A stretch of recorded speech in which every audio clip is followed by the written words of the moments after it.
Hello everyone, welcome to efforts. मैं मिताली सिंह आ गई हूँ आपके लिए चाइल्ड डेवलपमेंट एंड पेडागोजी की क्लास 7th लेकर।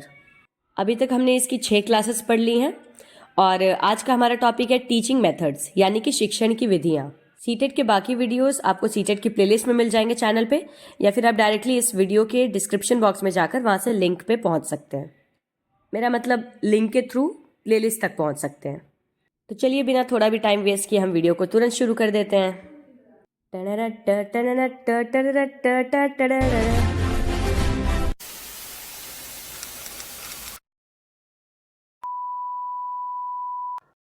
सबसे पहले तो हम जानेंगे कि टीचिंग मेथड्स होते क्या हैं। Teaching methods are like tools to teacher, same as paints और brushes to a painter. It is a way of presentation of the lessons. तो शिक्षण विधियाँ जो होती हैं वो एक शिक्षक के लिए उपकरण की तरह होती हैं, बिल्कुल वैसे ही जैसे कि एक चित्रकार के लिए उसका पेंट और ब्रश होता है, उसी तरह से एक शिक्षक के लिए उसकी शिक्षण विधियाँ होती हैं। ये पाठों की प्रस्तुति का एक तरीका होता है। सबसे पहला मेथड है हमारा story telling method. It develops focus and concentration, builds imagination, improves vocabulary, develops interest regarding great leaders, morals, inventions etcetera. Story telling method यानी जिसे हम कहते हैं कहानी कहने का तरीका। पाठ को पढ़ाने का सबसे सरल तरीका होता है कि आप उसे कहानी की तरह बताएं। ये बच्चों के अंदर फोकस और एकाग्रता को विकसित करता है। इसके साथ ही ये बच्चों की कल्पना शक्ति का भी निर्माण करता है और उनकी शब्दावली यानी कि वोकैबुलरी में भी सुधार लाता है। ये बच्चों के अंदर महान नेताओं या नैतिकता या फिर आविष्कारों के प्रति रुचि भी विकसित करता है।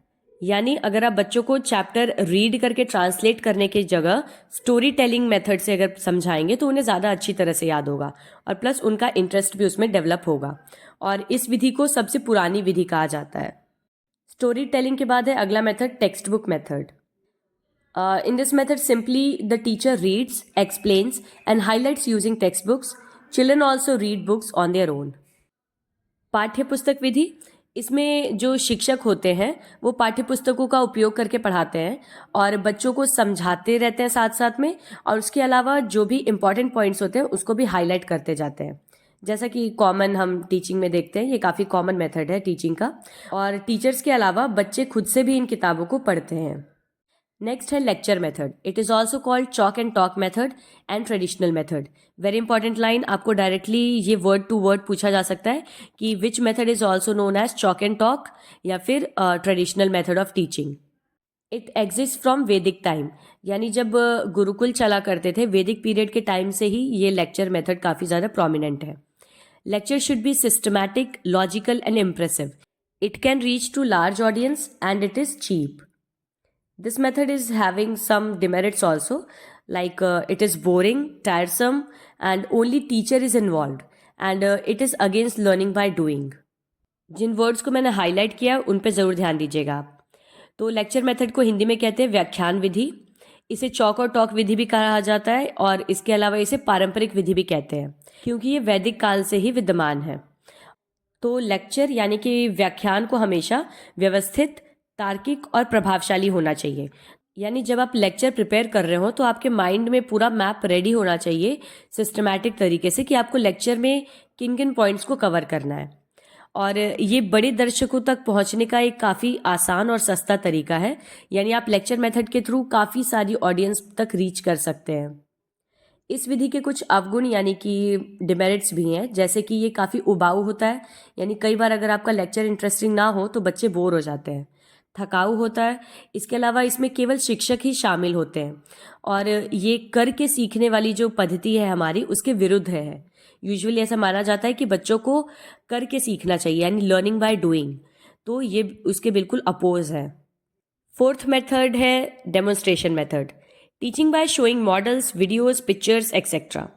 तो डेमोन्स्ट्रेशन शब्द का मतलब ही होता है प्रदर्शन करना, इसे कहते हैं प्रदर्शन विधि, और इसमें जो शिक्षक होता है वो मॉडल, वीडियो या किसी तरह के चित्र आदि को दिखाकर बच्चों को पढ़ाता है। Next is tutorial method. Tutors teach regarding particular topics to specific homogenous group of students. Example YouTube, tuitions etcetera. सबसे पहले तो आप होमोजेनस शब्द का मतलब समझिए। होमोजेनस का मतलब होता है एक जैसे या समान। तो ट्यूटोरियल विधि जो है, इसमें एक ट्यूटर होता है या टीचर कह लीजिए, वो छात्रों के विशिष्ट समरूप समूह को यानी होमोजेनस ग्रुप को विशेष विषयों के बारे में पढ़ाते हैं। और इसका सबसे अच्छा उदाहरण है यूट्यूब या ट्यूशन, जिसमें कि एक टीचर रहेगा और वो एक पर्टिकुलर एज ग्रुप के लोगों को ही पढ़ाएगा। Sixth one is question answer method. It builds interaction between student and teacher, raises thinking ability to know students' level of understanding. Personally मुझे तो सबसे ज़्यादा इफेक्टिव क्वेश्चन आंसर वाला मेथड ही लगता है, क्योंकि इसमें यूजुअली टीचर बच्चों को डायरेक्टली कोई टॉपिक समझाने की जगह उनसे क्वेश्चंस पूछता है और एक एक क्वेश्चन का आंसर देते देते बच्चे खुद ब खुद उस जवाब तक पहुंच जाते हैं. So basically I prefer this method only. तो प्रश्न उत्तर विधि जो होती है, ये सबसे इसका प्लस पॉइंट तो है कि ये छात्र और शिक्षकों के बीच में संपर्क को बढ़ाती है.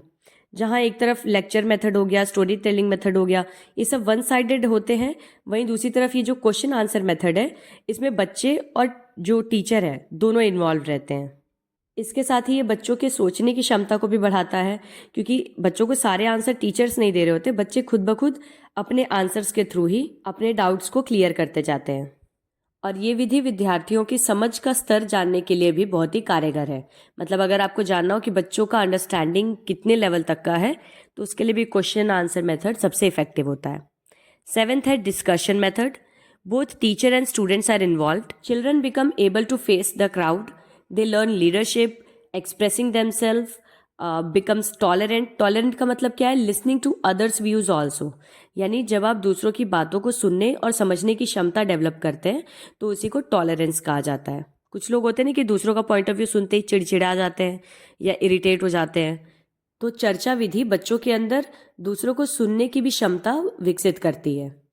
इस विधि में सबसे अच्छी बात यह है कि शिक्षक और छात्र दोनों शामिल होते हैं. यानी शिक्षकों का भी रोल है इसमें और बच्चों का भी है. बच्चे भीड़ का सामना करना सीखते हैं. उनके अंदर से जो झिझक है, डर है, वो खत्म होता है डिस्कशन मेथड के थ्रू. इसके साथ ही वो नेतृत्व करना और स्वयं को अभिव्यक्त करना भी सीखते हैं.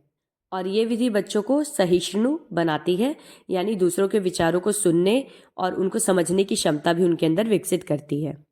Eighth one is very important, heuristic method. इसमें तो डायरेक्टली नाम पूछ लेता है फिलोसोफर का कि किसने ये मेथड डेवलप किया था. उनका नाम था Henry Armstrong. Henry Armstrong pioneered the heuristic method of teaching. It is a problem-solving method that encourages students to actively engage in the learning process and discover facts for themselves. Imaginary problem or situation is proposed before child and its reaction is observed. It is child-centered. It is based on a hypothesis that is possible explanation. अब जैसा कि नाम से ही पता चल रहा है, इसको अनुमानी विधि यानी अनुमान लगाने वाली विधि भी कहते हैं. हेनरी आर्मस्ट्रॉन्ग ने शिक्षण की अनुमानी पद्धति की शुरुआत की थी. ये एक तरह की समस्या समाधान पद्धति है जो छात्रों को सीखने की प्रक्रिया में सक्रिय रूप से शामिल होने और स्वयं तथ्यों की खोज करने के लिए प्रोत्साहित करती है. इस विधि में क्या होता है ना कि बच्चे के सामने कोई भी काल्पनिक समस्या या स्थिति को उत्पन्न किया जाता है कि मान लो अगर ऐसा हो या इस तरह से हो तुम्हारे साथ, और उसके बाद बच्चे से उसकी प्रतिक्रिया पूछी जाती है कि तुम ऐसी सिचुएशन में कैसे रिएक्ट करोगे. इस विधि को बाल केंद्रित विधि कहा जाता है, क्योंकि इसमें सारा का सारा सोचने, समझने और प्रतिक्रिया देने की जो रिस्पॉन्सिबिलिटी वो सब कुछ बच्चे के ऊपर होती है. इस मेथड में टीचर केवल एक गाइड की तरह काम करता है और ये विधि पूरी तरह से बच्चों की परिकल्पना पर आधारित होती है. नाइन्थ है project method. Social projects such as conservation of environment etcetera are given to groups. It develops group work, team spirit and is beneficial to society. Project विधि में ना बच्चों को किसी भी एक तरह का ग्रुप प्रोजेक्ट दे दिया जाता है या एक टास्क दे दिया जाता है करने के लिए. जैसे मान लीजिए पर्यावरण संरक्षण का काम, और एक ग्रुप के सभी बच्चों को एक साथ मिलकर इस टास्क को पूरा करना होता है. John Dewey is credited with originating the project method of teaching while W.H. Kilpatrick popularized it. Very very important line. John Dewey को शिक्षण की परियोजना पद्धति की शुरुआत करने का श्रेय दिया जाता है, लेकिन इस पद्धति को लोकप्रिय बनाने का जो श्रेय है वो W.H. किलपैट्रिक को जाता है. It's based on the idea of learning by doing and the believe that students develop self learning skills and emotional growth when they learn through experience. अब जैसा कि हम जानते हैं कि जॉन डेवी हमेशा से लर्निंग बाय डूइंग पे बिलीव रखते हैं, तो ऑब्वियस सी बात है कि इनकी ये थ्योरी मतलब इनका ये मेथड भी लर्निंग बाय डूइंग पे ही बेस्ड है। ये विधि इस बात पर विश्वास करती है कि जब भी छात्र अनुभव के माध्यम से सीखते हैं तो उनके अंदर स्व सीखने के कौशल और भावनात्मक पद्धति का भी विकास होता है। यानी करके सीखने से बच्चों को सीखने के लिए किसी और पे डिपेंडेंट नहीं होना पड़ता, वो चीज़ों को खुद से करते हैं और उसके साथ ही सीखते जाते हैं। और लास्ट है डिस्कवरी मेथड, जिसे हम कहते हैं खोज विधि। Discovering past things, Jerome Bruner is credited with originating the discovery learning method in 1960s। इसमें अतीत की बातें बच्चे खोज कर निकालते हैं, यानी कोई टॉपिक दे दिया जाता है और बच्चों को उस टॉपिक से रिलेटेड उसकी हिस्ट्री पढ़ने को कहा जाता है। इस मेथड को जेरोम ब्रूनर ने 1960s के दशक में बनाया था। So that is it for today. काफ़ी आसान टॉपिक था ये और मैंने उतना ही इजीली इसको समझाने की कोशिश की है। आई होप आपको समझ आया हो अच्छे से। So thank you for today and see you in the next video. Till then, please like the video if you really like it, share it because sharing is caring, and subscribe because it is absolutely free.